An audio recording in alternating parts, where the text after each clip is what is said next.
Llegué al almuerzo familiar. Mi yerno burlón gritó muy alto: «Atención, la limpiadora apestosa está presente». Todos me miraron riéndose de mí. Mi cara se puso roja y mi corazón se aceleró. Cuando me di vuelta para irme, mi hija agarró mi brazo y susurró algo en mi oído. Y eso cambió todo. Pero déjenme contarles cómo llegué hasta ese momento horrible. Esa mañana me había levantado a las 5, como siempre. Mis rodillas crujieron cuando puse los pies en el suelo frío de mi pequeña habitación. Había dormido mal, nerviosa por el almuerzo en casa de mi hija Martina.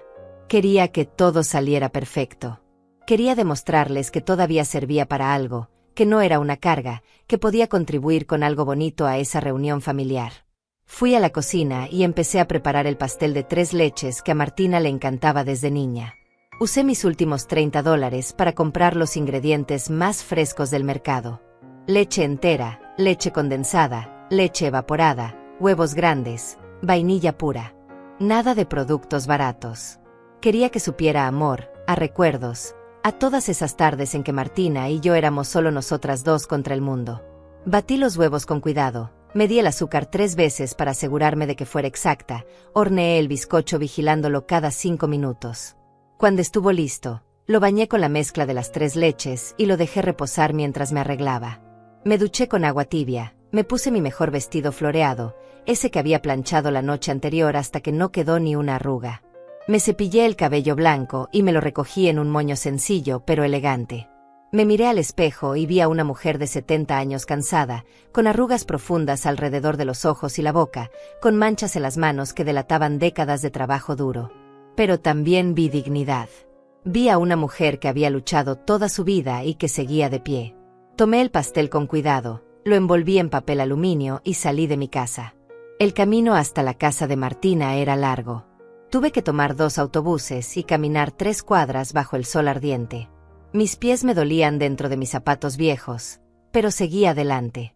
Llegué a esa casa grande, esa casa bonita con jardín y cochera para 2 autos, esa casa que yo había ayudado a conseguir cuando les presté los $10,000 que tenía ahorrados de toda mi vida de trabajo. Nunca me los devolvieron, pero no importaba. Era para mi hija, para su felicidad. Toqué la puerta con los nudillos, tratando de calmar los nervios que me revolvían el estómago. Escuché voces adentro, risas, música suave. Sonaba a fiesta, a alegría, a familia unida. La puerta se abrió de golpe y ahí estaba Carlos, mi yerno, el hombre que se había casado con mi Martina hacía 10 años. Desde el primer día supe que había algo malo en él.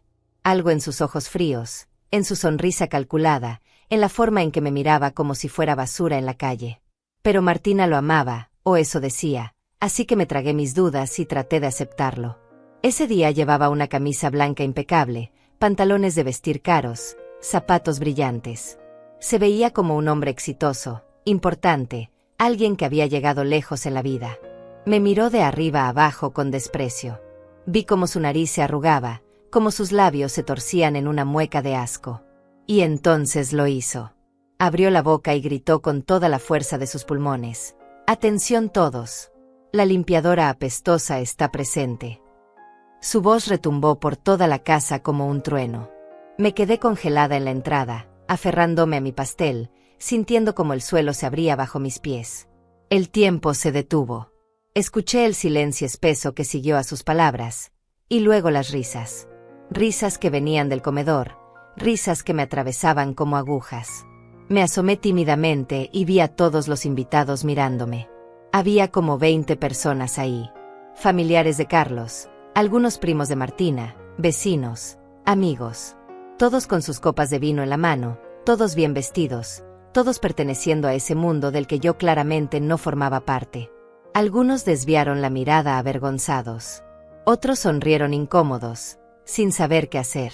Pero hubo varios que se rieron abiertamente, que encontraron gracioso el comentario cruel de Carlos.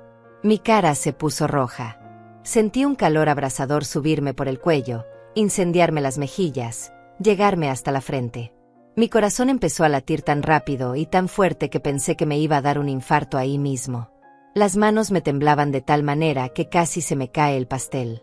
Miré a Carlos y él seguía ahí parado en la puerta, bloqueándome el paso, con esa sonrisa diabólica dibujada en su cara perfecta. Estaba disfrutando esto. Estaba saboreando cada segundo de mi humillación pública. «¿Qué pasa, suegrita?», me dijo con voz melosa y falsa. «¿Vienes directamente del trabajo sin bañarte? Deberías tener más consideración con los invitados». Me señaló con el dedo como si yo fuera un perro sucio que acababa de entrar arrastrando lodo. Más risas. Más miradas. Más vergüenza. Yo olía bien. Me había bañado, me había puesto loción, me había rociado ese perfume barato de rosas que compro en el mercadito. No olía a nada malo. Pero en ese momento, con todas esas personas mirándome con desprecio o lástima, empecé a dudar. Empecé a sentir que tal vez si olía mal, que tal vez si era sucia, que tal vez si era todo lo que Carlos decía que era. Sentí ganas de vomitar. Sentí ganas de correr. Sentí ganas de desaparecer de la faz de la tierra y no volver nunca más. Las lágrimas empezaron a agolparse en mis ojos, calientes y pesadas, listas para desbordarse. Pero me mordí el labio con fuerza, tan fuerte que sentí el sabor metálico de la sangre en mi boca. No iba a llorar. No les iba a dar ese gusto. No iba a permitir que me vieran quebrarme. Llevaba 70 años en este mundo lleno de golpes y traiciones. Había perdido a mi esposo, había criado a mi hija sola, había trabajado en casas ajenas limpiando pisos y baños para poder poner comida en la mesa. Había sobrevivido a cosas peores que las palabras venenosas de un hombre pequeño y cruel. Pero esto dolía diferente. Esto no era un jefe grosero o un cliente malagradecido. Esto era la familia de mi propia hija. Esto era en la casa que yo había ayudado a comprar, frente a personas que se suponía me conocían y me respetaban. Esto era la traición en su forma más pura y dolorosa. Di un paso hacia atrás, alejándome de Carlos, alejándome de esas risas, alejándome de ese lugar donde claramente yo no era bienvenida. Mis piernas apenas me sostenían. Todo mi cuerpo temblaba. Iba a darme la vuelta, iba a salir de ahí con la poca dignidad que me quedaba, iba a regresar a mi casita humilde y encerrarme para siempre. Pero entonces lo sentí. Una mano agarró mi brazo con firmeza. Me giré asustada y vi a mi hija Martina. Tenía los ojos brillantes, pero no de burla. Había algo más ahí. Algo que no pude descifrar en ese momento. Me jaló suavemente hacia ella y acercó su boca a mi oído. Su aliento tibio me rozó la piel mientras susurraba palabras que no esperaba escuchar. Mañana todo cambia, mamá. Confía en mí. Solo aguanta un poco más. Su voz temblaba de emoción contenida. Apretó mi brazo con más fuerza, como transmitiéndome su energía, su determinación. Y eso cambió todo. No entendí lo que Martina quiso decir con esas palabras, pero algo en su tono me hizo quedarme. Algo en la forma en que apretó mi brazo me dijo que había más de lo que yo podía ver en ese momento. Me tragué las lágrimas, levanté la barbilla y entré a esa casa con el pastel todavía temblando en mis manos. Carlos se hizo a un lado con una sonrisa burlona, como si mi decisión de quedarme fuera otro motivo de diversión para él. Martina me guió hasta la cocina, lejos de las miradas de los invitados. Dejé el pastel sobre la mesa con cuidado y me apoyé en la encimera porque las piernas ya no me sostenían bien. Mi hija me miró a los ojos y vi algo que no había visto en años. Determinación. Fuerza. Rabia contenida. Mamá, sé que fue horrible lo que acabas de vivir. Sé que quieres irte. Pero te pido que te quedes hoy. Solo hoy. Mañana todo va a ser diferente. Te lo prometo. No me dio más explicaciones. Solo me sirvió un vaso de agua fría y me pidió que respirara hondo. Luego salió de la cocina dejándome sola con mis pensamientos revueltos y mi corazón todavía acelerado. Me quedé ahí parada, mirando ese pastel que había hecho con tanto amor, preguntándome si alguna vez en mi vida las cosas habían sido diferentes. Cerré los ojos y los recuerdos llegaron como una avalancha. Recordé cuando tenía 45 años y mi mundo se derrumbó en un instante. Mi esposo Roberto murió de un infarto masivo mientras trabajaba en la construcción. Un día estaba ahí, fuerte y saludable, haciendo planes para el futuro. Al día siguiente ya no estaba. Me dejó sola con una niña de 15 años, una casa a medio pagar y deudas que no sabía cómo enfrentar. El seguro de vida que creíamos tener resultó ser insuficiente. Apenas cubrió el funeral y algunos meses de gastos básicos. Después de eso, Quedé completamente sola frente a la tormenta. Martina lloraba todas las noches por su papá. Yo también quería llorar, quería quedarme en cama y rendirme ante el peso de la tragedia. Pero no podía. Tenía una hija que dependía de mí. Tenía que ser fuerte aunque me estuviera muriendo por dentro. Así que al mes de enviudar, salí a buscar trabajo. No tenía educación universitaria. Apenas había terminado la secundaria antes de casarme. No sabía hacer nada especializado. Pero sabía limpiar. Sabía cocinar. Sabía planchar. Sabía cuidar una casa porque había cuidado la mía durante 20 años. Conseguí mi primer trabajo como empleada doméstica en la casa de una familia rica del norte de la ciudad. Me pagaban $200 a la semana por trabajar 6 días completos. Desde las 7 de la mañana hasta las 6 de la tarde. Limpiaba 4 baños, 6 habitaciones, una cocina enorme, lavaba montañas de ropa, planchaba camisas y vestidos caros que costaban más que mi salario mensual. Mis manos se agrietaron por los químicos de limpieza. Mis rodillas empezaron a doler de tanto arrodillarme a tallar pisos. Mi espalda se volvió un nudo permanente de dolor. Pero aguanté. Aguanté porque Martina necesitaba comer, necesitaba uniforme para la escuela, necesitaba libros, necesitaba un futuro mejor que el mío. Trabajé en esa casa durante 5 años. Después conseguí otro trabajo en un edificio de oficinas, limpiando de noche cuando todos se iban. Me pagaban un poco más, $300 a la semana, pero tenía que trabajar desde las 10 de la noche hasta las 6 de la mañana. Llegaba a casa justo cuando Martina se despertaba para ir a la escuela. Le preparaba el desayuno con los ojos cerrados de sueño, me aseguraba de que tuviera todo lo que necesitaba, y luego me iba a dormir 4 o 5 horas antes de levantarme a hacer las tareas de la casa. Los fines de semana trabajaba limpiando casas particulares por mi cuenta. $50 por casa, a veces 70 si era muy grande o muy sucia. Nunca tuve un día libre durante 15 años.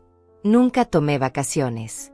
Nunca me di el lujo de descansar o de hacer algo solo para mí. Cada centavo que ganaba iba para Martina o para la casa. Logré terminar de pagar la hipoteca cuando tenía 55 años. Ese día lloré de alegría. Finalmente teníamos un techo propio que nadie nos podía quitar. Finalmente había algo de seguridad en nuestras vidas. Martina para entonces ya había terminado la universidad. Estudió administración de empresas con una beca parcial que consiguió por sus buenas calificaciones. El resto lo pagué yo con mis ahorros. Fueron $20,000 en 4 años. Dinero que salió de mis manos agrietadas, de mis rodillas destrozadas, de mis noches sin dormir.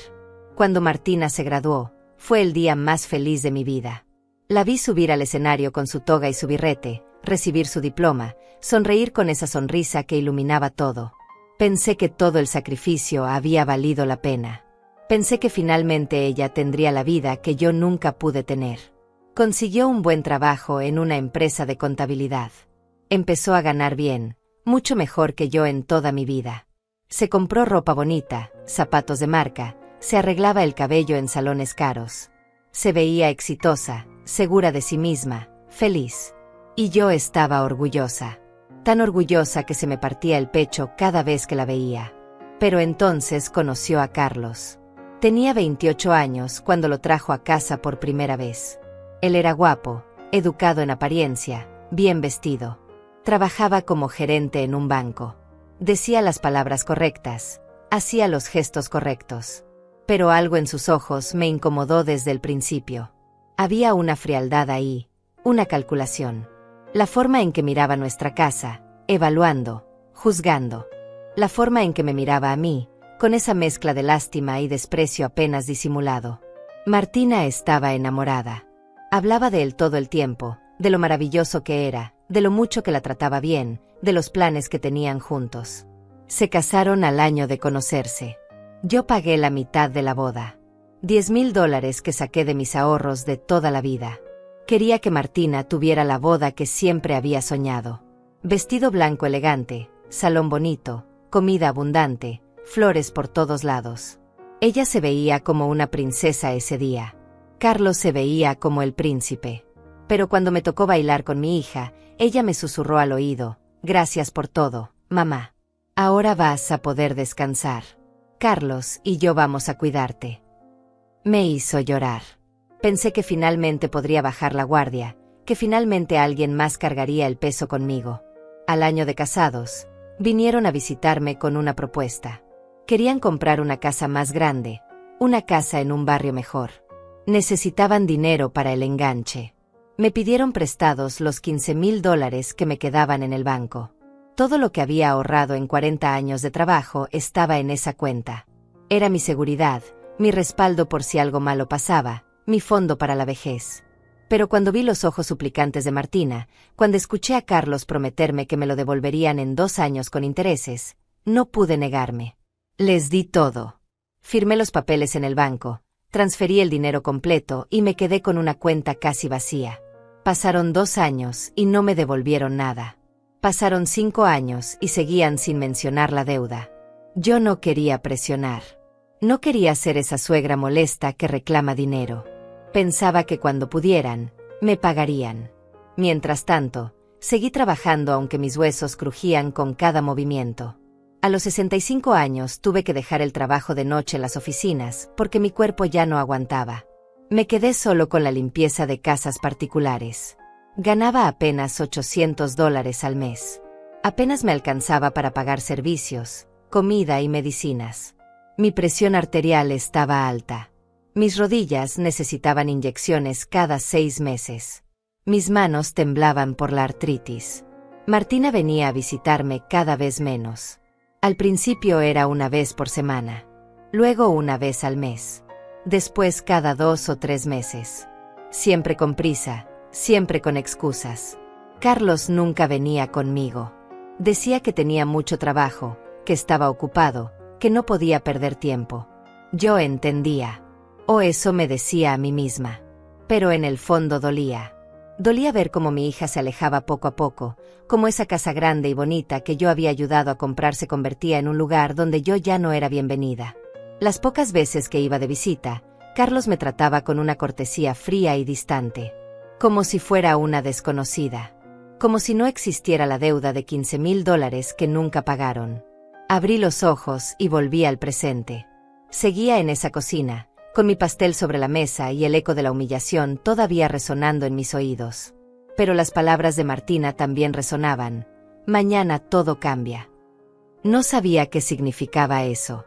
No sabía qué estaba planeando mi hija. Pero por primera vez en mucho tiempo, sentí una pequeña chispa de esperanza encenderse en mi pecho cansado. Respiré hondo y salí de la cocina con las piernas todavía temblorosas. El comedor estaba lleno de gente elegante, todos con sus copas de vino y sus platos de comida cara que yo nunca podría pagar. Me senté en una silla al final de la mesa, lo más lejos posible de Carlos. Nadie me habló. Nadie me miró. Era como si fuera invisible, como si no existiera en ese espacio lleno de risas y conversaciones animadas. Martina me trajo un plato de comida y me apretó el hombro con cariño antes de alejarse. Comí en silencio. Cada bocado sabía a ceniza en mi boca. Podía sentir la mirada de Carlos sobre mí de vez en cuando, esa mirada burlona que me quemaba la piel. Mientras comía, recordé la primera vez que sospeché que algo andaba mal con Carlos. Fue hace 3 años, cuando cumplí 67. Martina organizó una pequeña cena de cumpleaños en su casa. Solo estábamos ellos 2 y yo.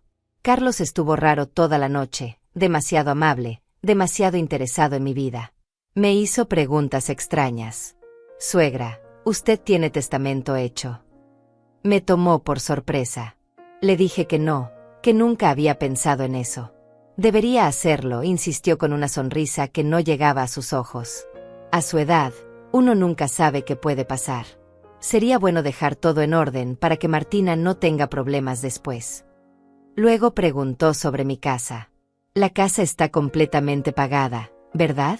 Está a su nombre. Le confirmé que sí, que había terminado de pagarla hacía años y que el título estaba a mi nombre. Vi cómo sus ojos brillaron con algo que no supe identificar en ese momento. ¡Qué bueno, suegra! Eso es un patrimonio importante. Vale como unos $150,000 en el mercado actual. ¿No cree? No entendí por qué le importaba tanto el valor de mi casa. Era mi casa, mi único bien en este mundo. El único lugar donde tenía raíces y recuerdos de cuando Roberto estaba vivo y Martina era niña. Después preguntó sobre mi pensión. ¿Cuánto recibe al mes del Seguro Social? Le dije que $1,200. No era mucho, pero con eso y los trabajos de limpieza que todavía hacía, me alcanzaba para vivir modestamente. $1,200, repitió Carlos lentamente, como calculando algo en su cabeza. Eso suma 14,400 al año. No está mal para alguien que ya no trabaja tiempo completo. Su comentario me molestó. Yo todavía trabajaba limpiando 3 casas por semana.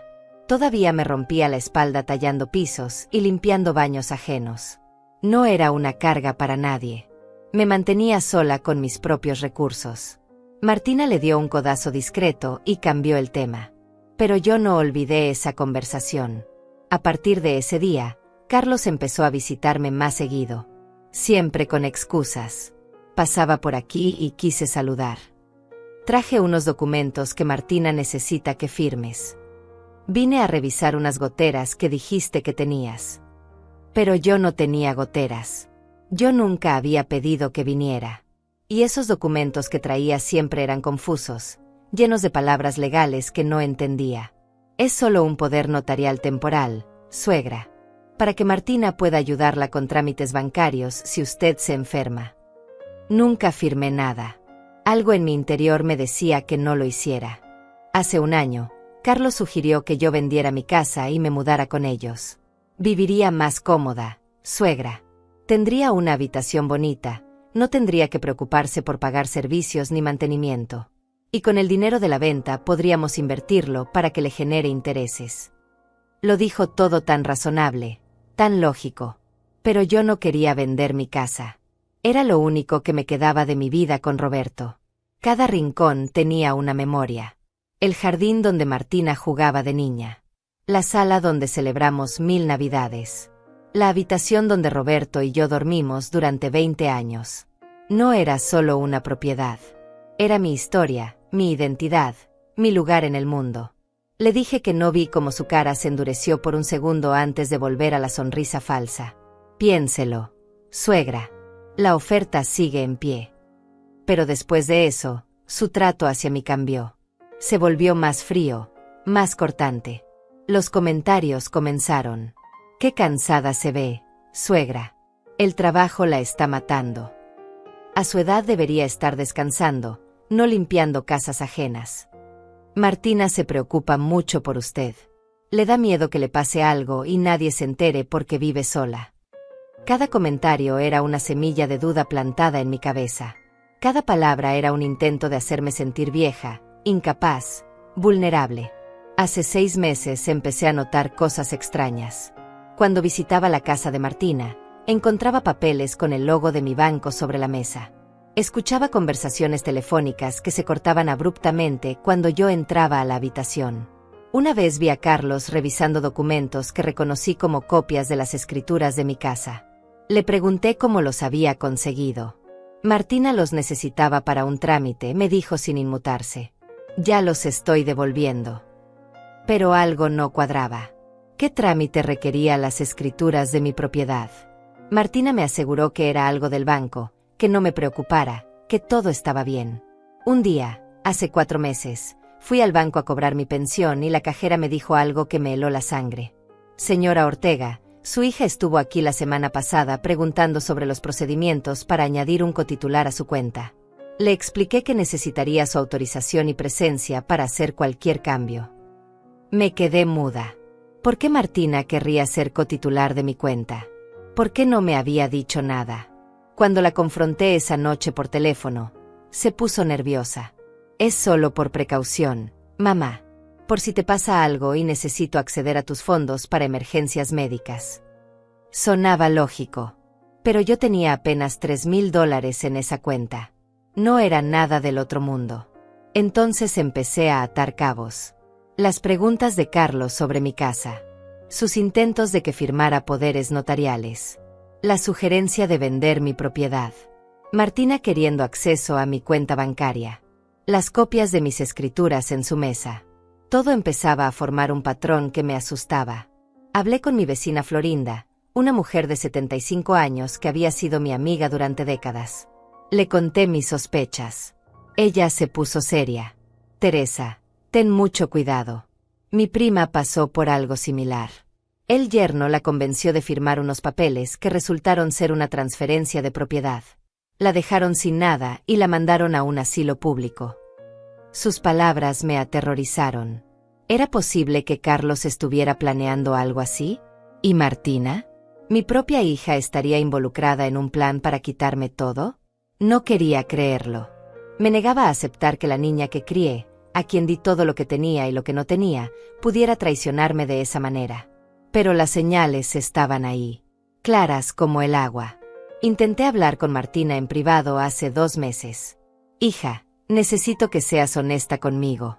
¿Carlos está planeando algo con mi casa? ¿Por qué tanto interés en mis propiedades y mi dinero? Ella se ofendió. Mamá, ¿cómo puedes pensar eso? Carlos solo quiere ayudarte. Solo quiere que estés bien cuidada en tu vejez. Pero no me convenció. Su voz sonaba ensayada, como si estuviera repitiendo palabras que alguien más le había enseñado. Decidí ser más cuidadosa. Guardé todos mis documentos importantes en una caja fuerte que compré por $100. Puse candado a mi habitación cuando salía de casa. Dejé de aceptar invitaciones a la casa de Martina. Me distancié un poco, necesitaba pensar, necesitaba protegerme. Pero eso solo empeoró las cosas. Carlos empezó a llamarme por teléfono con más frecuencia. Suegra, Martina está muy triste porque ya no la visita. ¿Hicimos algo malo? Está molesta con nosotros. Su tono era dulce, pero había veneno debajo. Hace un mes recibí una llamada de un abogado. Decía que Martina lo había contratado para ayudarme a organizar mis asuntos legales sin costo para mí. Me ofreció una cita gratuita para hacer mi testamento y arreglar la sucesión de mi propiedad. Es importante que todo quede claro, señora Ortega. Así su hija no tendrá problemas cuando usted falte. Le dije que lo pensaría y colgué. Nunca llamé de vuelta. Esa noche no pude dormir. Las piezas del rompecabezas encajaban de una forma horrible. Carlos no quería ayudarme. Carlos quería mi casa. Quería mi pensión. Quería todo lo que yo tenía. Y estaba usando a Martina para conseguirlo. Volví al presente y miré a Carlos al otro lado de la mesa. Estaba riendo con unos invitados, contando alguna anécdota con su típica arrogancia. Se veía tan seguro de sí mismo, tan confiado, como si ya hubiera ganado. Como si yo fuera solo un obstáculo menor en su camino hacia lo que quería. Sentí rabia. Una rabia caliente y oscura que me subió desde el estómago hasta la garganta. Pero las palabras de Martina resonaban en mi cabeza. Mañana todo cambia. Tal vez mi hija no era parte del problema. Tal vez ella había visto lo mismo que yo. Tal vez había un plan que yo todavía no conocía. Me aferré a esa esperanza como un náufrago se aferra a un pedazo de madera en medio del océano. El almuerzo continuó con una lentitud dolorosa. Yo seguía sentada en mi rincón, invisible para todos excepto para Carlos, quien de vez en cuando me lanzaba miradas cargadas de desprecio. Los invitados hablaban de cosas que no me importaban. Viajes caros a Europa, autos nuevos, restaurantes exclusivos. Un mundo completamente ajeno al mío, donde yo limpiaba los pisos por los que ellos caminaban sin siquiera mirar hacia abajo. Cuando terminaron el plato principal, Martina trajo mi pastel de 3 leches a la mesa. Lo había decorado con fresas frescas y crema batida. Se veía hermoso, un tributo de amor de una madre a su hija. Pero antes de que pudiera servir el primer pedazo, Carlos habló con esa voz fuerte que tenía cuando quería ser el centro de atención. Ay, suegrita, no debió haberse molestado. Con lo cara que está la leche ahora, seguro gastó todo lo que tenía en este postre. Se rió como si hubiera dicho algo gracioso. Algunos invitados se rieron con él. Yo apreté los puños debajo de la mesa. No era el comentario en sí lo que dolía, era la intención detrás.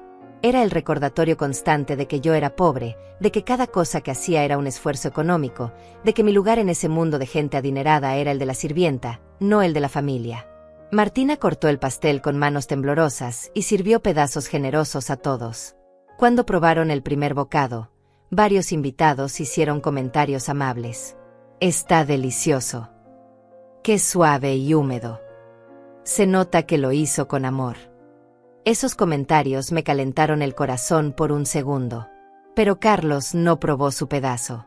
Lo movió con el tenedor, hizo una mueca de desagrado y lo empujó a un lado del plato. Demasiado dulce para mi gusto. Además, no me gusta comer cosas hechas en cocinas que no conozco. Uno nunca sabe en qué condiciones se preparan. El silencio cayó sobre la mesa como una piedra pesada. Algunos invitados dejaron de comer, incómodos. Otros siguieron como si no hubieran escuchado nada. Yo sentí que algo se rompía dentro de mí. Había aguantado sus insultos, sus humillaciones, su desprecio constante. Pero atacar la comida que había preparado con tanto amor, insinuar que mi cocina era sucia, que yo era descuidada, eso era demasiado. Me levanté de la silla con las piernas temblorosas. Todos me miraron. Iba a decir algo, iba a defenderme por primera vez en mi vida. Pero Martina me tomó de la mano y me llevó hacia la cocina otra vez. Mamá, por favor. Solo un poco más. Te lo suplico. Su voz estaba cargada de urgencia. Había lágrimas en sus ojos. Asentí porque no tenía fuerzas para pelear con ella también. Me quedé en la cocina el resto del almuerzo. Escuchaba las conversaciones distantes, las risas, los brindis. Me sentía como un fantasma en la casa que yo había ayudado a comprar. Después de un rato, Martina entró con una joven hermosa de unos 22 años. Tenía el cabello negro largo y los ojos color café claros de su padre. Era Valentina, mi nieta, a quien apenas había visto en los últimos 2 años. Abuela, me dijo con voz suave mientras me abrazaba fuerte. Lamento mucho lo que te hizo ese desgraciado. Pero pronto va a pagar por todo. Su comentario me sorprendió. Miré a Martina buscando explicaciones. Mi hija cerró la puerta de la cocina y se sentó frente a mí. Valentina se sentó a mi lado y tomó mi mano arrugada entre las suyas jóvenes y suaves. Mamá, comenzó Martina con voz seria, tengo que contarte algo que he estado guardando por semanas. Pero antes necesito que me prometas que vas a mantener la calma y que confiarás en mí. Asentí, aunque mi corazón empezaba a latir más rápido. Hace 3 meses descubrí algo terrible. Carlos no es el hombre que yo creía que era. Nunca lo fue. Su voz se quebró un poco. Encontré documentos escondidos en su oficina. Papeles con tu nombre, con la dirección de tu casa, con números de tus cuentas bancarias. Me quedé helada. ¿Qué clase de documentos?, pregunté con un hilo de voz. Martina sacó su teléfono y me mostró fotografías. Eran copias de contratos, poderes notariales ya redactados esperando solo mi firma, solicitudes de préstamos usando mi casa como garantía. Él está planeando quitarte todo, mamá. Tu casa, tu pensión, tus ahorros. Todo. Las palabras me golpearon como martillazos. Encontré conversaciones en su computadora con un abogado corrupto. Discutían formas de declararte mentalmente incompetente para que yo pudiera tomar control de tus bienes como tu única heredera. Y luego Carlos tomaría control de todo a través de mí. Valentina apretó mi mano. Yo lo descubrí antes que mamá, abuela. Escuché a papá hablando por teléfono hace como 4 meses. Decía cosas horribles sobre ti. Que eras un estorbo. Que tenías una casa que valía dinero y una pensión decente que se estaba desperdiciando. Que había que acelerar las cosas porque no sabía cuánto tiempo más vivirías. Las lágrimas rodaban por mis mejillas. Mi propia nieta había escuchado esas palabras venenosas. Le conté a mamá lo que había oído. Al principio no me creyó. Defendió a papá. Pero le pedí que investigara por su cuenta. Y cuando encontró esos documentos, supo que yo decía la verdad. Martina continuó con voz temblorosa. Quise confrontarlo de inmediato. Mamá. Quise echarlo de la casa y denunciarlo. Pero Valentina me convenció de que esperáramos, de que juntáramos pruebas primero. Porque si lo acusaba sin evidencia sólida, él iba a negarlo todo y tal vez hasta lograría voltear la situación en su favor. Mi hija se limpió las lágrimas con el dorso de la mano. Así que durante estos 3 meses hemos estado reuniendo todo. Cada conversación, cada documento, cada movimiento sospechoso. Valentina ha grabado conversaciones usando su teléfono escondido. Yo he fotografiado todos los papeles que encuentro. Hemos hablado con un abogado honesto que nos está ayudando. No podía creer lo que estaba escuchando. Mi hija no me había traicionado. Mi hija me estaba protegiendo. ¿Pero por qué no me dijiste nada antes?, pregunté entre sollozos. Porque Carlos te vigila, mamá. Cada vez que vas a tu casa, él manda a alguien a seguirte. Tiene amigos en el banco que le informan si haces movimientos extraños con tu cuenta. Tiene contactos en oficinas gubernamentales que le avisarían si intentaras cambiar algo legalmente. No podíamos arriesgarnos a que sospechara que estábamos en su contra. Tenía que seguir creyendo que todo marchaba según su plan. Valentina sacó una pequeña grabadora de su bolsillo. Abuela, tengo más de 20 horas de audio grabado. Conversaciones donde papá habla con sus cómplices sobre cómo manipular documentos, cómo convencerte de firmar papeles, cómo eventualmente internarte en un asilo público barato para quedarse con tu casa y rentarla. Es asqueroso. Es criminal. Y vamos a exponerlo. Mi nieta tenía fuego en los ojos. Una determinación que me recordó a mí misma cuando era joven y luchaba por sobrevivir con Martina pequeña. El plan es simple. Mañana hay una reunión familiar grande. Es el cumpleaños del hermano de Carlos. Estarán sus padres, sus hermanos, sus tíos, todos los que siempre lo han tratado como si fuera perfecto. Martina tomó el control de la explicación. Durante esa reunión vamos a exponer todo. Vamos a poner los audios para que todos escuchen exactamente qué clase de hombre es Carlos. Vamos a mostrar los documentos que planeaba usar para robarte. Y tenemos a un abogado presente que va a explicar las implicaciones legales de todo esto. Carlos no solo va a quedar expuesto socialmente. Va a enfrentar cargos criminales por intento de fraude patrimonial y abuso financiero a una persona mayor. La rabia en la voz de mi hija era palpable. Te usó, mamá. Usó tu amor, tu generosidad, tu confianza. Y me usó a mí también. Me manipuló durante años haciéndome creer que te estábamos ayudando cuando en realidad te estaba cazando como un depredador. Me sentía mareada con toda esta información. Era demasiado para procesar. ¿Y qué va a pasar con ustedes? ¿Con tu matrimonio?, le pregunté a Martina. Ella respiró hondo. Mi matrimonio terminó el día que descubrí lo que estaba planeando contra ti. No hay vuelta atrás. Ya hablé con un abogado de divorcios. Esta casa que él cree que es suya, está a mi nombre porque fue comprada con mi dinero y el tuyo, mamá. Los $15,000 que nos prestaste fueron el enganche. Yo he pagado la hipoteca estos 10 años con mi salario. Carlos solo ha aportado para gastos, nunca para la propiedad.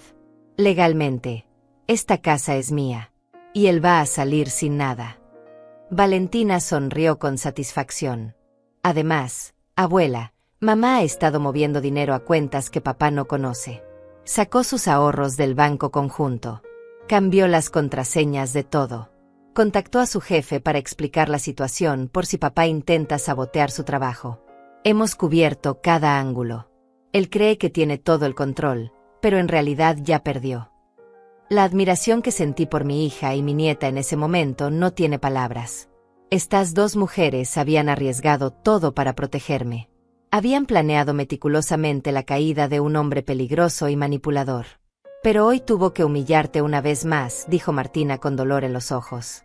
Necesitábamos que se sintiera seguro, invencible. Necesitábamos que mostrara su verdadera cara delante de testigos. Entendí entonces por qué Martina me había pedido que me quedara a pesar de la humillación. Varios de los invitados de hoy son personas que van a estar mañana en el cumpleaños, explicó Valentina. Vieron cómo te trató.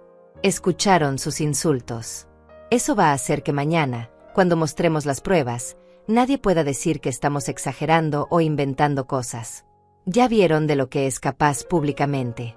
Imaginarán fácilmente de lo que es capaz en privado. Era un plan brillante y doloroso al mismo tiempo. Yo había tenido que sufrir para que ellas pudieran construir el caso perfecto contra Carlos.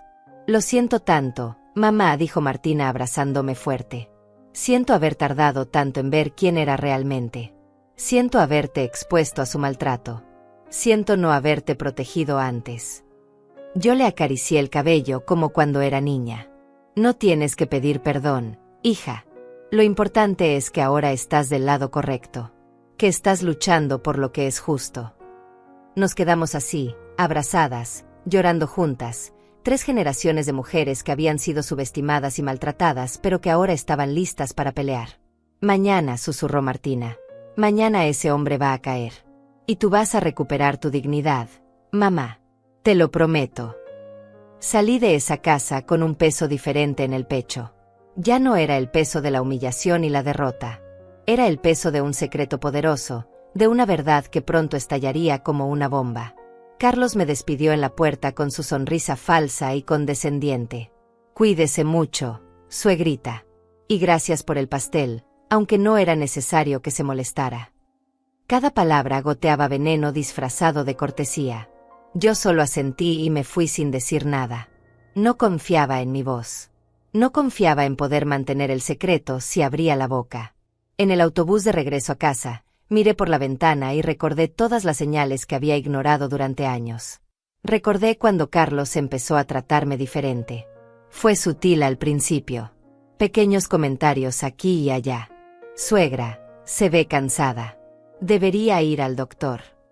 ¿Qué memoria tan mala tiene últimamente, suegra? Ya me contó esa historia 3 veces.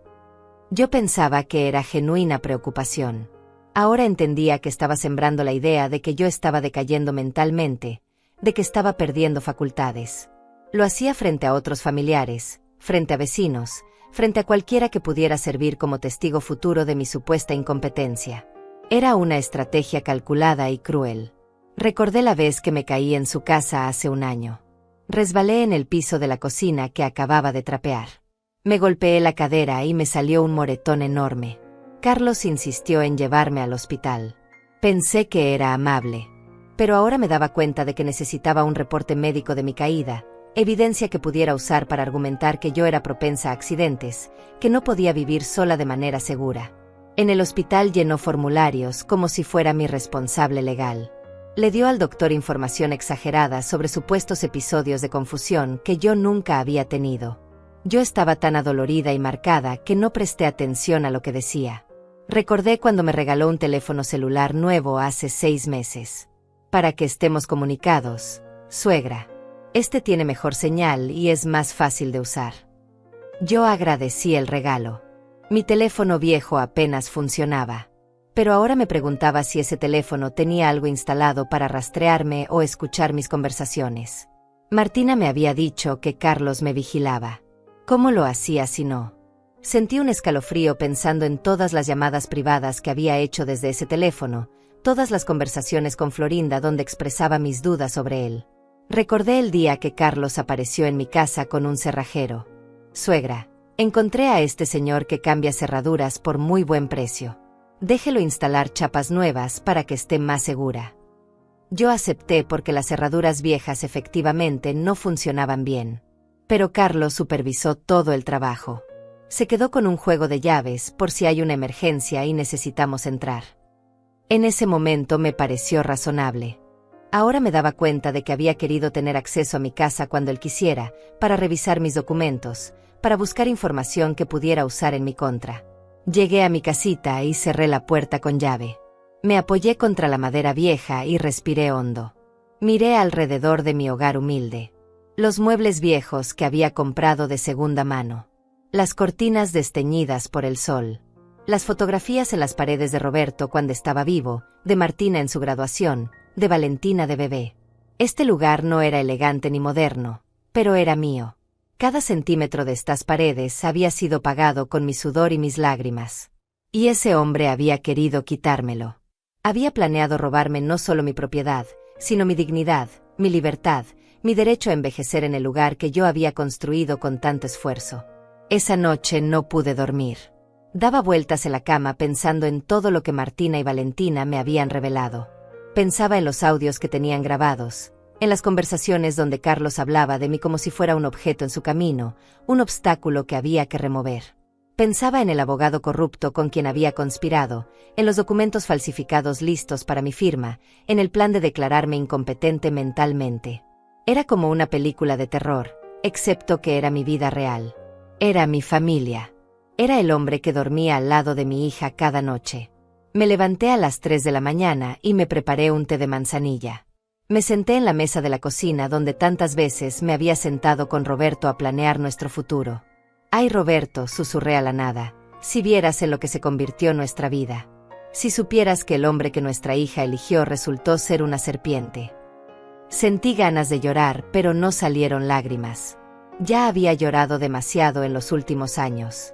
Ya había gastado todas mis lágrimas en noches solitarias preguntándome dónde había fallado como madre, por qué mi hija se alejaba de mí, por qué me sentía tan sola en mi propia familia. Pero ahora sabía la verdad. No había fallado como madre. Mi hija me amaba. Mi nieta me adoraba. El problema nunca fui yo.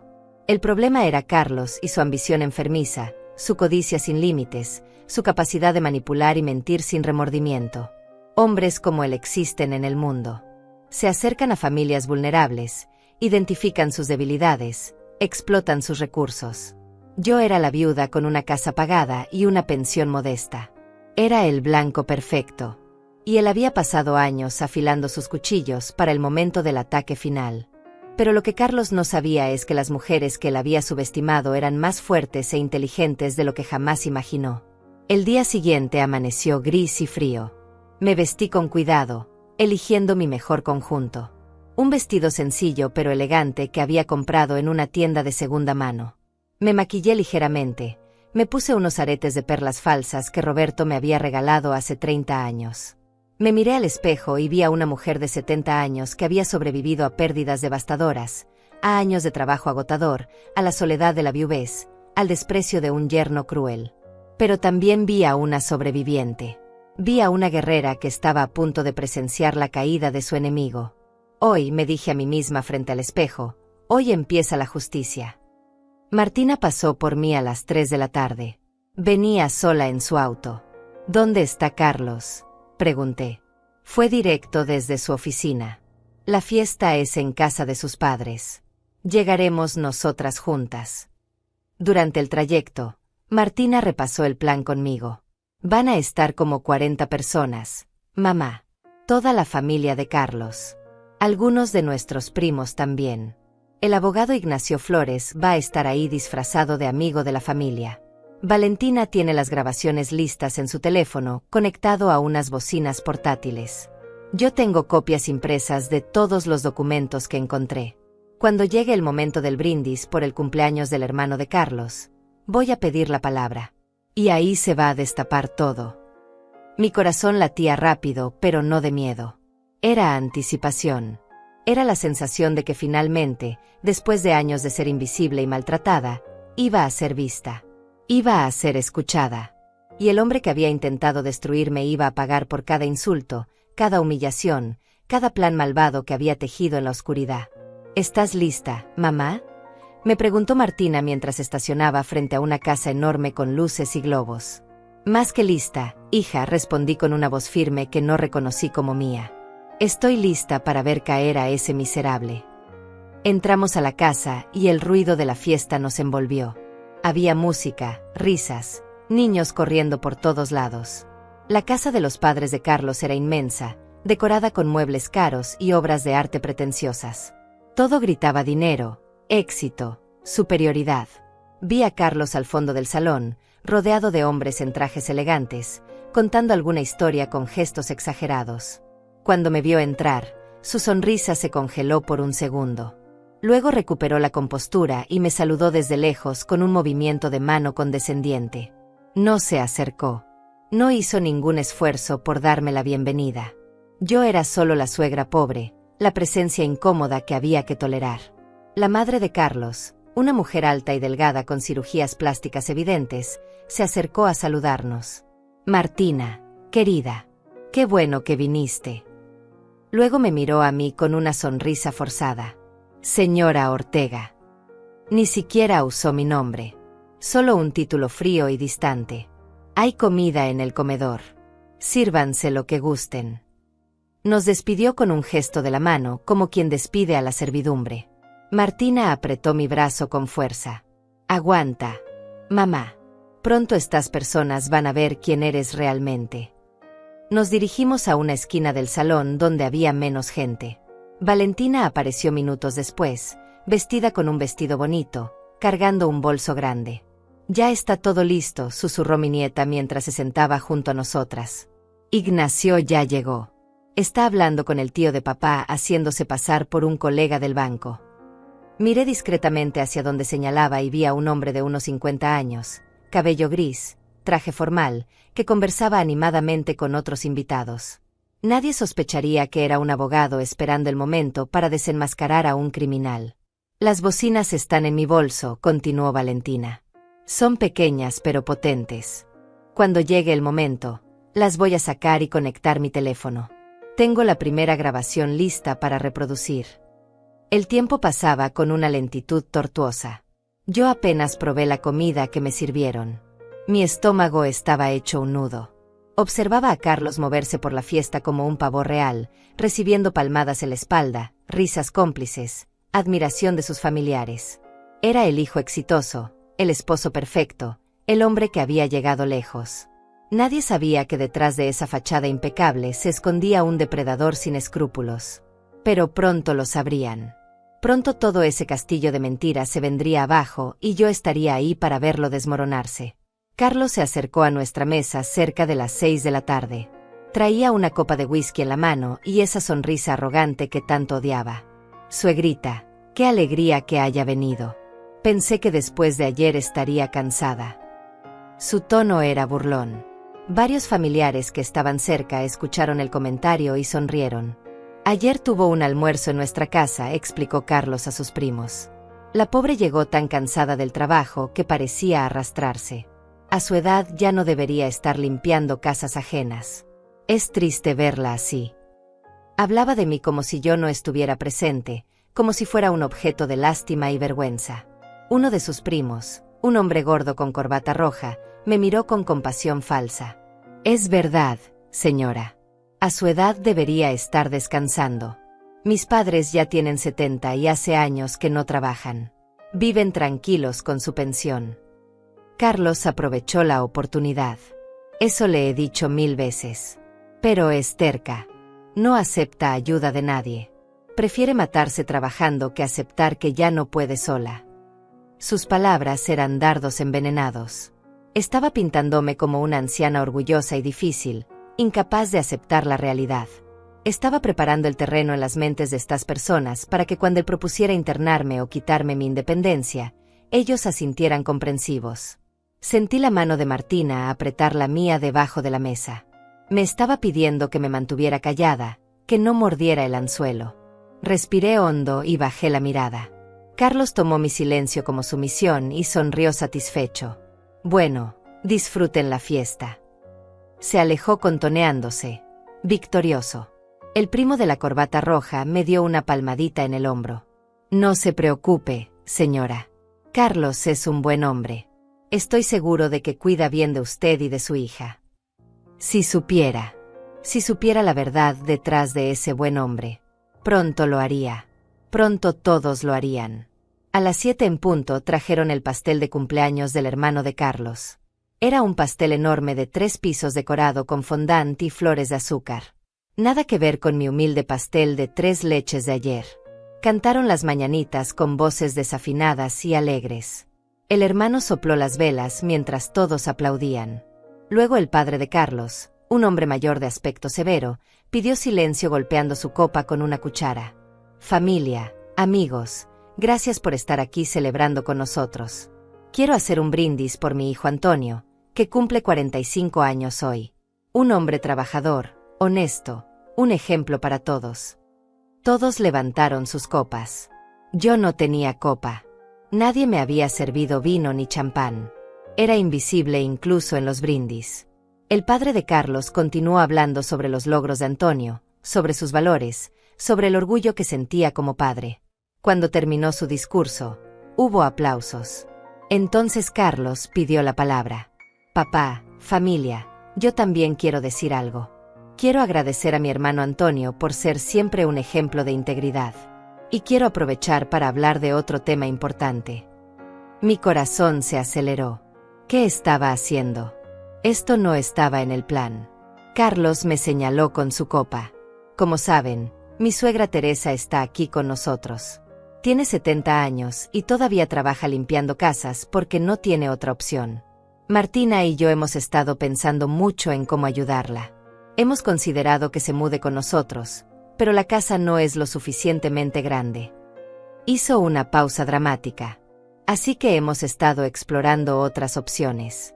Hay un lugar muy bonito, un hogar para personas mayores, donde podría estar bien cuidada, con atención médica las 24 horas, actividades recreativas. Un lugar donde no tendría que preocuparse por nada. El silencio en el salón era denso. Todos me miraban. Algunos con lástima, otros con aprobación hacia Carlos por ser tan considerado. Yo sentí que el piso se abría bajo mis pies.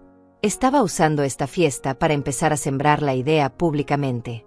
Estaba preparando a su familia para el día en que me quitara mi casa y me internara en algún asilo barato. Y lo estaba haciendo frente a todos, pintándose como el héroe generoso que cuida de su suegra desvalida. La rabia hirvió en mis venas. Miré a Martina y vi que estaba pálida, con los puños apretados. Pero había algo más en su expresión. Había determinación. Había llegado el momento. Martina se levantó de su silla bruscamente. El sonido de la silla arrastrándose por el piso captó la atención de todos. «Carlos», dijo mi hija con voz fuerte y clara, «antes de que sigas hablando de planes para mi madre, creo que hay algunas cosas que toda tu familia necesita escuchar». Carlos la miró confundido. «¿De qué hablas, amor? Esto puede esperar». Pero Martina negó con la cabeza. «No, no puede esperar. De hecho, ya esperó demasiado. Valentina, por favor». Mi nieta sacó las bocinas de su bolso y las colocó sobre la mesa. Conectó su teléfono con manos temblorosas pero decididas. «¿Qué es esto?», preguntó Carlos con una risa nerviosa. «Martina, no es el momento para juegos». Pero mi hija lo ignoró. Se paró en el centro del salón donde todos podían verla. Familia, amigos, lo que están a punto de escuchar es la verdad sobre el hombre que conocen como Carlos Pérez. El hombre que mi madre y yo conocemos de una manera muy diferente. Carlos dio un paso hacia ella. «Martina, basta. No sé qué te pasa, pero esto es ridículo». Su voz había perdido la suavidad. Ahora sonaba dura, amenazante. Pero era demasiado tarde. Valentina presionó el botón de reproducir y la voz de Carlos llenó el salón. La voz de Carlos salió de las bocinas con una claridad perfecta. «Mira, la vieja tiene una casa que vale como $150,000 en el mercado. Está pagada completamente. Y recibe $1,200 al mes de pensión. Eso es dinero que se está desperdiciando». Era una conversación telefónica. Se escuchaba la voz de otro hombre al otro lado. «¿Y cómo piensas hacerlo?». Carlos se rió con una risa fría que me heló la sangre. «Es fácil. La vieja ya está senil. Olvida cosas, se confunde. Voy a conseguir que un doctor certifique que no está en sus facultades mentales. Luego Martina obtiene el poder legal sobre ella como única hija. Y yo manejo todo a través de Martina». El silencio en el salón era absoluto. Todos estaban congelados mirando las bocinas como si fueran una bomba a punto de explotar. Carlos había perdido todo el color de la cara. «Esto es falso», tartamudeó. «Es una grabación editada. Esto es ilegal». Pero nadie le prestó atención porque la grabación continuaba. «¿Y si la hija no coopera?», preguntó la otra voz. Carlos soltó una risa despectiva. «Martina hace lo que yo le digo. La tengo comiendo de mi mano desde hace años. Es débil, sentimental. Va a firmar lo que sea que le ponga enfrente si le digo que es para ayudar a su mamá». Martina tenía lágrimas rodando por sus mejillas, pero se mantuvo firme. Valentina le tomó la mano en apoyo. La grabación seguía. «Una vez que tenga control de las propiedades, vendo la casa. Con ese dinero pago mis deudas y lo que sobre lo invierto. A la vieja la meto en un asilo público, de esos que cuestan $300 al mes. Le saco fotos llorando y quejándose para que Martina se sienta culpable y no proteste. Y listo. Problema resuelto». La otra voz rió. «Eres un genio, Carlos. Ojalá yo tuviera una suegra con propiedades para hacer lo mismo». Los familiares de Carlos empezaron a murmurar entre ellos. Vi caras de shock, de indignación, de incredulidad. La madre de Carlos se llevó una mano a la boca. El padre estaba rojo de ira, pero no sabía hacia quién dirigirla. «Antonio, el hermano del cumpleaños, miraba a Carlos como si no lo reconociera. Valentina detuvo la grabación. Esto fue grabado hace 2 meses, dijo mi nieta con voz temblorosa pero fuerte. Tenemos más de 20 horas de conversaciones similares. Conversaciones donde mi padre planea en detalle cómo robarle todo a mi abuela. Cómo manipular documentos. Cómo falsificar firmas si es necesario. Cómo sobornar a funcionarios públicos. Carlos reaccionó finalmente. Se abalanzó hacia Valentina tratando de quitarle el teléfono. Dame eso. No tienes derecho a grabarme sin mi permiso. Pero Antonio lo detuvo agarrándolo del brazo. Espera, Carlos. Déjala terminar. Carlos forcejeó. Suéltame. Esto es una conspiración contra mí. Mi esposa y mi hija se volvieron locas. Están tratando de destruirme. Martina dio un paso hacia él.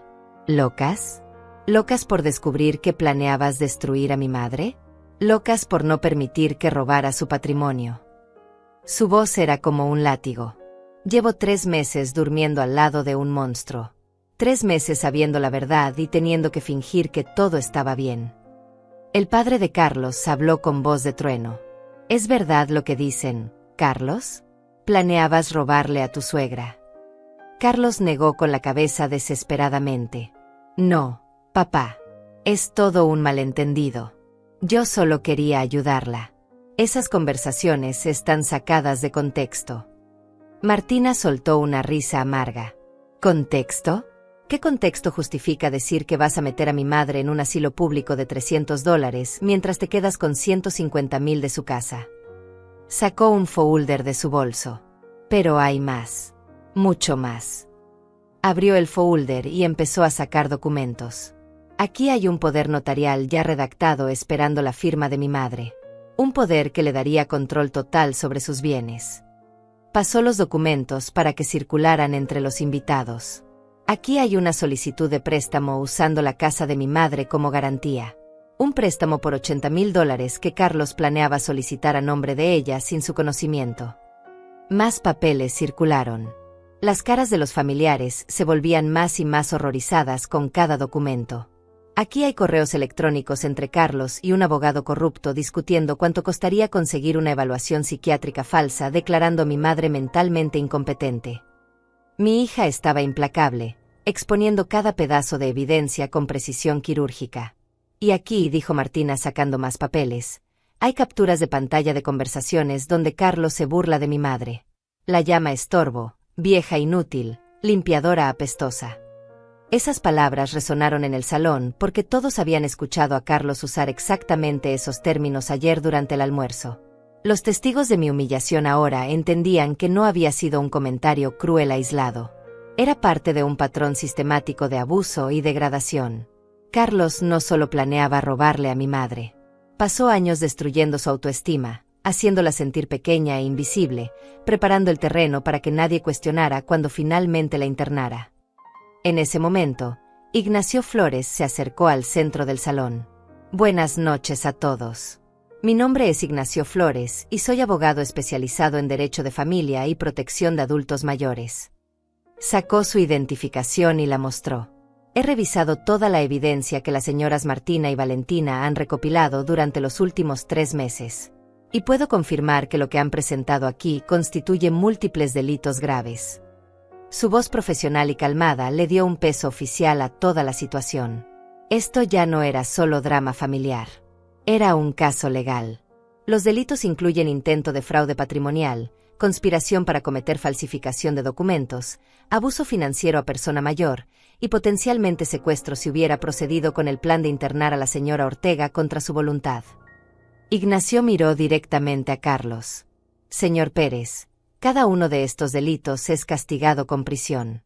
En conjunto, está mirando a una posible sentencia de entre 5 a 15 años. Carlos se tambaleó como si le hubieran dado un golpe físico. No pueden probar nada. Esas grabaciones son ilegales. No son admisibles en corte. Ignacio sonrió fríamente. En realidad, en este estado las grabaciones de conversaciones son legales si al menos una de las partes consiente. Su hija Valentina era parte de varias de esas conversaciones y consintió en grabarlas. La madre de Carlos empezó a sollozar. ¿Cómo pudiste, Carlos? ¿Cómo pudiste planear algo tan horrible? Carlos se volteó hacia ella desesperado. Mamá, no es lo que parece. Yo solo quería asegurar nuestro futuro. Martina y yo tenemos deudas. Necesitábamos ese dinero. Sus palabras fueron como una confesión. Acababa de admitir que sí necesitaba el dinero de mi casa. Antonio lo soltó con disgusto. Eres una vergüenza para esta familia. Otros familiares empezaron a expresar su repudio. No puedo creer que seas capaz de algo así. Esa pobre señora te dio todo y así le pagas. Deberías estar en la cárcel. Carlos miró alrededor buscando apoyo, pero solo encontró caras de decepción y repulsión. Su mundo perfecto se estaba desmoronando frente a sus ojos. Esto no ha terminado, amenazó con voz temblorosa. Voy a conseguir abogados. Voy a pelear esto. Ignacio dio un paso adelante. Puede intentarlo, señor Pérez. Pero debo informarle que ya presentamos toda esta evidencia ante la Fiscalía esta mañana. Hay una investigación oficial en curso. Y considerando la gravedad de los delitos y el riesgo de fuga, es probable que haya una orden de arresto emitida en las próximas 48 horas. El color drenó completamente de la cara de Carlos. Martina se acercó a él. Por un momento pensé que iba a consolarlo. Pero en cambio le habló con una voz dura como el acero. Quiero el divorcio. Y no vas a recibir ni un centavo de mí. Esta casa donde vivimos es legalmente mía porque fue comprada con el dinero que mi madre me prestó y con mis pagos mensuales. Tú nunca contribuiste a la propiedad. Solo a gastos corrientes. Así que no tienes derecho a nada. Carlos intentó tocarla, pero ella se alejó. No me vuelvas a tocar jamás. Me das asco. Usaste mi amor para intentar destruir a mi madre. No hay perdón para eso. Me levanté temblando de mi silla. Todos los ojos se volvieron hacia mí. Durante años había sido invisible en estas reuniones. Pero ahora finalmente me veían. Realmente me veían. Caminé hacia Carlos y lo miré directo a los ojos. Él trató de sostener mi mirada, pero no pudo. Bajó la vista avergonzado. Carlos Pérez, dije con una voz que no sabía que tenía. Intentaste quitarme lo único que me quedaba en este mundo. Mi casa, comprada con 40 años de limpiar pisos ajenos. Mi dignidad, ganada con sacrificios que tú nunca podrías entender. Pero fallaste. Porque subestimaste a las mujeres de esta familia. Carlos seguía con la mirada clavada en el suelo, incapaz de enfrentar mis ojos. Todo su poder, toda su arrogancia, se habían evaporado. Era un hombre pequeño y cobarde expuesto ante el mundo. Durante años me hiciste sentir insignificante, continué con voz firme. Me humillaste frente a otros. Me llamaste sucia, apestosa, inútil. Todo para prepararme mentalmente para el día en que me quitarías todo. Pero no contabas con que mi hija te estuviera observando. No contabas con que mi nieta fuera lo suficientemente valiente para grabarte. No contabas con que nosotras tres, las mujeres que despreciabas, fuéramos más inteligentes que tú. Valentina vino a mi lado y me tomó del brazo con cariño. Martina se colocó del otro lado. Las tres juntas, 3 generaciones de mujeres que habían sido subestimadas, ahora de pie frente al hombre que había intentado destruirnos. Abuela, dijo Valentina con voz clara para que todos escucharan, quiero que todos aquí sepan quién eres realmente. No eres una limpiadora apestosa como este hombre te llamó. Eres una mujer que quedó viuda a los 45 años y en lugar de rendirte, trabajaste 3 empleos simultáneamente para criar sola a tu hija. Pagaste una casa completa con tus propias manos. Mandaste a mi madre a la universidad vendiendo hasta tus joyas de matrimonio. Martina continuó. Mi madre me dio todo lo que no tuvo. Me regaló educación, oportunidades, un futuro. Cuando me casé, me prestó sus ahorros de toda la vida, $15,000 que nunca le devolví porque este hombre los gastó en tonterías. Mi madre nunca reclamó, nunca exigió. Solo siguió trabajando, siguió luchando, siguió siendo la mujer más fuerte que conozco. Las lágrimas corrían libremente por las mejillas de mi hija. Y yo fui tan ciega que no vi durante años cómo este miserable la trataba. Me avergüenzo de haber tardado tanto en protegerla. Los familiares de Carlos estaban en silencio. Algunos de los que se habían reído de mí el día anterior ahora miraban al suelo avergonzados. La madre de Carlos se acercó a mí con los ojos rojos de llorar. Señora Ortega, no tengo palabras para disculparme por mi hijo. Lo que planeo hacer es imperdonable. Si hay algo que yo pueda hacer para compensar aunque sea un poco el daño. Su voz se quebró. Yo la miré y vi a una madre destrozada por las acciones de su hijo. Usted no tiene la culpa de lo que él eligió ser, le dije con suavidad. Pero gracias por sus palabras. Ignacio habló nuevamente. Señor Pérez, le recomiendo encarecidamente que contrate un abogado criminal lo antes posible. La Fiscalía va a proceder con los cargos basándose en la evidencia presentada. También le informo que se ha emitido una orden de restricción temporal.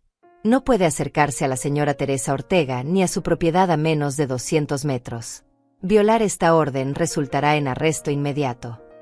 Carlos finalmente levantó la vista. Había lágrimas en sus ojos, pero no supe si eran de arrepentimiento genuino o solo de autocompasión. Yo no quería que llegara tan lejos. Solo necesitaba dinero. Tengo deudas. El banco me está presionando. Antonio, su hermano, dio un paso adelante. ¿Entonces la solución era robarle a una anciana de 70 años? ¿Destruir a la madre de tu esposa? Carlos, te conozco desde que naciste y nunca pensé que serías capaz de algo tan vil. El padre de Carlos habló con voz cargada de decepción. Has traído vergüenza a esta familia. No esperes nuestro apoyo en esto. Vas a enfrentar las consecuencias de tus acciones solo. Carlos miró a su familia buscando aunque sea una cara amigable, pero solo encontró rechazo. Su mundo entero se había derrumbado en menos de una hora. Martina sacó unos papeles de su bolso. Estas son las demandas de divorcio. Las presenté esta mañana. También incluí una orden de desalojo. Tienes 72 horas para sacar tus pertenencias de mi casa. Después de eso, cualquier cosa que dejes será donada o tirada a la basura. Carlos la miró con desesperación. Martina, por favor. Podemos hablar de esto. Podemos ir a terapia. Puedo cambiar. Mi hija soltó una risa seca. ¿Terapia? ¿Para un hombre que pasó años planeando robarle a mi madre? No hay terapia que arregle eso. No hay vuelta atrás. Lo nuestro terminó el día que decidiste que tu ambición era más importante que mi familia. Carlos intentó un último recurso. Se volteó hacia mí con expresión suplicante. Suegra, usted es una mujer buena, cristiana. Puede perdonar. Puede decirles que retiren los cargos. Yo le pagaré todo lo que le debo. Le devolveré los $15,000 con intereses. Solo déles una oportunidad de hablar conmigo, de entender mi situación. Me miró con esos ojos que había usado tantas veces para manipular, para conseguir lo que quería. Pero ya no funcionaban. Yo había visto su verdadero rostro. Había escuchado sus palabras venenosas en esas grabaciones. Había visto los documentos que planeaba usar para destruirme. Carlos, dije con calma, durante años te abrí mi corazón. Te consideré mi familia. Cuando te casaste con mi hija, te recibí con amor a pesar de mis dudas. Te presté dinero que nunca reclamé. Te di mi confianza. Y tú usaste todo eso contra mí. Planeaste quitarme mi casa, la casa donde viví con mi esposo fallecido, donde crié a mi hija, donde están todos mis recuerdos. Planeaste meterme en un asilo barato para olvidarme ahí mientras gastabas mi dinero. No hay perdón para eso. No porque yo no pueda perdonar, sino porque tú no mereces ser perdonado. El silencio que siguió a mis palabras fue absoluto. Carlos se desmoronó en una silla, con la cabeza entre las manos. Algunos de sus familiares empezaron a retirarse de la fiesta, incómodos con la situación. Otros se quedaron murmurando entre ellos, procesando lo que acababan de presenciar. La fiesta de cumpleaños se había convertido en un juicio público y el acusado había sido declarado culpable por unanimidad. Antonio se acercó a mí y me estrechó la mano. Señora Ortega, lamento profundamente lo que mi hermano intentó hacerle. Si necesita cualquier cosa, cualquier ayuda, por favor no dude en pedirla. Otros familiares de Carlos que tenían algo de decencia se acercaron a disculparse, a expresar su solidaridad conmigo.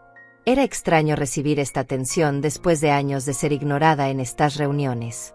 Pero no lo hacía por la atención.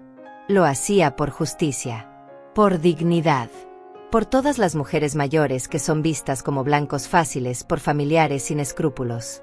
Ignacio me entregó su tarjeta. Señora Ortega, mantengámonos en contacto durante el proceso legal. Voy a asegurarme de que se haga justicia. También le recomiendo que cambie las cerraduras de su casa inmediatamente y que revise todas sus cuentas bancarias para asegurarse de que no haya movimientos no autorizados. Asentí y guardé la tarjeta. Martina me abrazó fuerte. Lo hicimos, mamá. Finalmente lo expusimos. Yo le acaricié el cabello como cuando era niña. Tú lo hiciste, hija. Tú tuviste el valor de investigar, de reunir pruebas, de enfrentar a tu propio esposo. Eso requiere una fuerza que no muchas personas tienen. Valentina se unió al abrazo. Las mujeres Ortega somos guerreras, abuela. Nadie se mete con nosotras y sale impune. Su voz juvenil estaba llena de orgullo y determinación. En ese momento supe que mi nieta estaría bien en la vida, que nunca permitiría que nadie la pisoteara. Salimos de esa casa con la cabeza en alto. Carlos se quedó ahí, rodeado de los escombros de su reputación destruida, enfrentando las miradas de decepción de su propia familia. No sentí lástima por él. Había tenido múltiples oportunidades de ser una buena persona, de tratar a su familia con respeto, de vivir honestamente. Había elegido el camino de la codicia y la crueldad. Ahora pagaría el precio. En el auto de regreso, ninguna de nosotras habló mucho. Estábamos agotadas emocionalmente. Pero había una paz en el silencio. La paz que viene después de una batalla ganada. La paz de saber que habíamos peleado por lo correcto y habíamos triunfado. Martina me dejó en mi casa y me acompañó hasta la puerta. Mamá, mañana voy a venir con un cerrajero para cambiar todas tus chapas. Y vamos a revisar juntas todos tus documentos para asegurarnos de que estén seguros. Yo asentí agradecida. ¿Y tú cómo estás, hija? Sé que esto no puede ser fácil. A pesar de todo, estuviste casada con ese hombre durante 10 años. Martina respiró hondo. Estoy destrozada, mamá, pero también aliviada. Ahora sé la verdad. Ahora puedo empezar a sanar. Y lo más importante, te protegí. Eso es lo único que importa. Los meses siguientes fueron un torbellino de procedimientos legales. Carlos fue arrestado una semana después de la exposición en la fiesta. Los cargos fueron formalmente presentados: intento de fraude patrimonial, conspiración para falsificar documentos y abuso financiero planeado contra una persona mayor. Ignacio Flores fue implacable en su trabajo. Presentó cada grabación, cada documento, cada pedazo de evidencia ante el juez.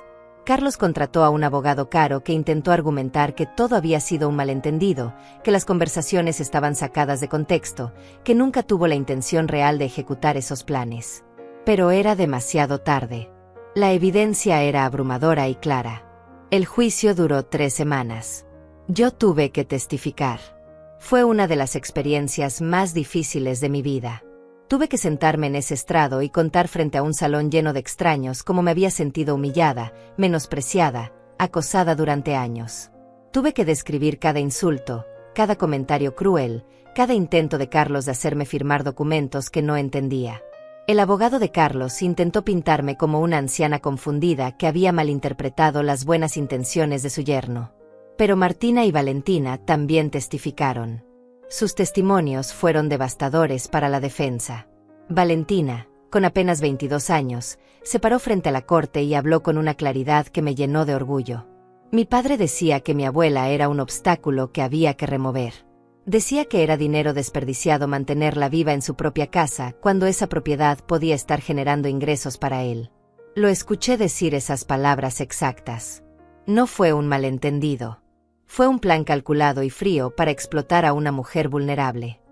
El jurado escuchó cada palabra con expresiones de disgusto creciente. Martina lloró durante su testimonio mientras describía cómo había descubierto los documentos, cómo se había sentido traicionada no solo como esposa sino como hija.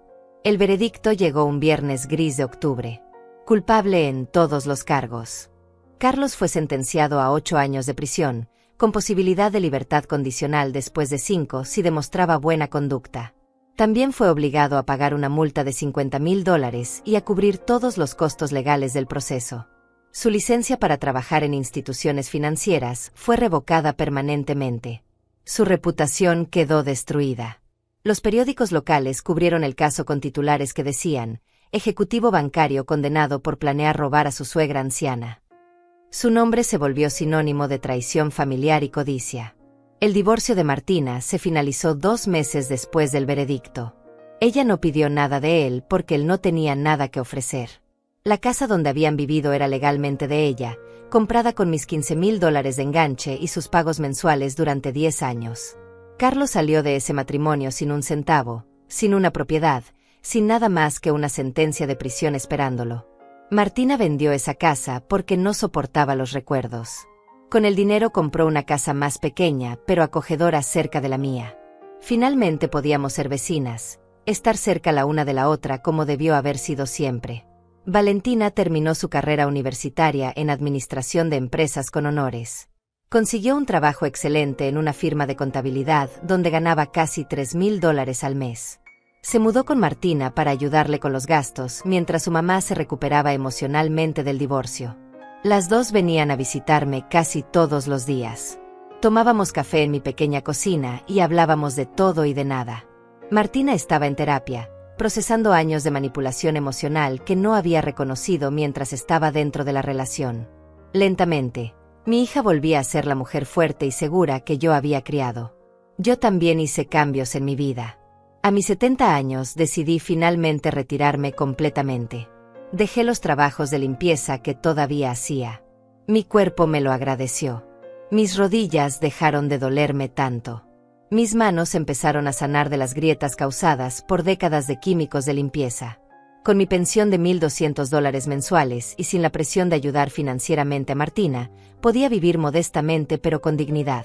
Cambié todas las cerraduras de mi casa como Ignacio había recomendado. Puse mis documentos importantes en una caja fuerte que solo yo podía abrir. Me aseguré de que todo estuviera en orden legalmente. También hice algo que nunca pensé que haría. Escribí un testamento claro y detallado con la ayuda de Ignacio. En él especifiqué que mi casa y cualquier ahorro que tuviera al momento de mi muerte irían completamente a Martina. Pero también incluí cláusulas de protección. Si Martina se volvía a casar, la propiedad se mantendría únicamente a su nombre, separada de cualquier sociedad conyugal. Nadie más podría tocar lo que yo había construido con mi sudor. También dejé algo especial para Valentina, las joyas que me quedaban de mi matrimonio con Roberto y $5,000 que logré ahorrar en estos últimos meses al no tener gastos médicos ni de trabajo. Un año después del juicio, recibí una carta de Carlos desde la prisión. Martina me la entregó con expresión preocupada. No tienes que leerla si no quieres, mamá. Pero decidí hacerlo. La carta era larga, llena de disculpas que sonaban huecas y justificaciones que no justificaban nada. Carlos explicaba que había crecido en una familia donde el éxito financiero lo era todo, que había sentido presión por mantener un estilo de vida que no podía pagar, que había tomado malas decisiones por desesperación. Terminaba pidiendo perdón y suplicando que intercediera para reducir su sentencia. Leí la carta 2 veces y luego la guardé en un cajón. No respondí. No había nada que decirle. El perdón es algo personal y complejo. Tal vez algún día, cuando esté muy vieja y cerca del final de mi vida, encontraré en mi corazón espacio para perdonarlo. Pero no sería por él. Sería por mí, para liberarme de cualquier amargura restante. Pero ese día todavía no llegaba y tal vez nunca llegaría. Y estaba en paz con eso. No todo tiene que ser perdonado para poder seguir adelante. A veces la justicia es suficiente. A veces proteger lo que es tuyo es suficiente. 2 años después del juicio, en una tarde soleada de primavera, estaba sentada en el jardín de mi casa cuando Martina y Valentina llegaron con una sorpresa. Mamá, abuela, queremos mostrarte algo. Martina sacó su teléfono y me mostró un video. Era un documental corto que Valentina había producido como proyecto universitario. Se llamaba Las Guerreras Silenciosas y contaba nuestra historia. Contaba sobre mujeres mayores que son vistas como blancos fáciles por familiares codiciosos. Contaba sobre la importancia de proteger a nuestros ancianos, de valorar su dignidad, de reconocer que tienen derechos que nadie puede quitarles. El documental usaba nuestra historia como ejemplo, pero protegía nuestras identidades con nombres falsos y caras borrosas. Había sido aceptado en varios festivales de cine estudiantiles. Valentina lo había hecho para crear conciencia, para que otras familias estuvieran alertas a las señales de abuso financiero contra personas mayores. Quiero que tu historia ayude a otros, abuela. Quiero que las mujeres como tú sepan que no están solas, que pueden pelear, que pueden ganar. Las lágrimas rodaban por mis mejillas mientras veía el video. Mi dolor, mi lucha, mi victoria, ahora servirían para proteger a otros. Nada podía hacerme sentir más orgullosa. Hoy tengo 72 años. Mi cabello es completamente blanco. Mis manos están marcadas por décadas de trabajo duro. Mi espalda está un poco encorvada. Pero camino con la frente en alto. Vivo en mi casa, la casa que pagué con mi propio esfuerzo y que nadie pudo quitarme. Martina viene a almorzar conmigo todos los domingos. Valentina me visita entre semana y me cuenta sobre su trabajo, sus sueños, sus planes. Tengo una vida simple pero llena de amor verdadero. Aprendí que la familia no es solo la sangre. Es quien está a tu lado cuando todo se derrumba. Es quien pelea por ti cuando no puedes pelear por ti misma. Si hay algo que quiero que otras mujeres aprendan de mi historia es esto. Nunca permitan que nadie las haga sentir insignificantes. Su valor no está determinado por su edad, por su cuenta bancaria, por su nivel educativo. Su valor está en su dignidad, en su historia, en las batallas que han sobrevivido. Protejan sus documentos, conozcan sus derechos, desconfíen de quien muestra demasiado interés en sus propiedades. Y si tienen hijos o nietos buenos que los aman de verdad, aférrense a ellos. Ellos son su verdadera riqueza. Yo perdí años sintiéndome pequeña y asustada. Pero al final, con la ayuda de mi hija y mi nieta, recuperé mi voz. Recuperé mi poder. Y nadie me lo volverá a quitar jamás.